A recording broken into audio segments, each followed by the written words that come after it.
امید ایک ٹھنڈی چھاؤں اور سکون بخش وادی ہے جو اپنے پرسکون دامن میں پناہ دے کر انسان کو مایوسی کے سمندر میں ڈوبنے سے بچاتی ہے۔ ایسے شخص کو کبھی مت گنوانا جس کے دل میں تمہارے لیے محبت، فکر، عزت اور چاہت ہو۔ جب کسی تعلق میں محسوس ہو کہ شاید ہم دوسروں پہ مسلط ہو رہے ہیں تو تعلق ختم نہیں کرنا چاہیے بلکہ خاموش ہو جانا چاہیے۔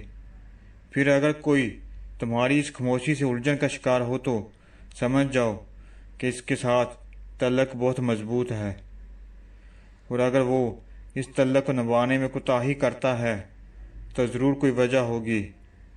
لیکن جب تمہارا خاموش رہنا کسی کو متوجہ نہ کرے تو پھر اس خاموشی سے تعلق ختم کر لینا چاہیے، اس میں برم رہ جائے گا۔ میرا رب وہ ہے جو مشرق والوں کو دیکھتا ہے تو مغرب والوں کو نہیں بھولتا، جو آسمان کا نظام چلاتے ہوئے سمندروں کا نظام چلانا نہیں بھولتا، جو رات کے اندھیروں میں سجدہ کرنے والوں کو دیکھتا ہے۔ تو برائی کی محفلوں سے غافل نہیں ہوتا، جو ایسا معاف کرنے والا ہے کہ 100 سال کے گناہ کو ایک پل میں معاف کر دیتا، اور پلٹ کر یہ بھی نہیں پوچھتا کہ پلٹ کر تو نہیں کرو گے۔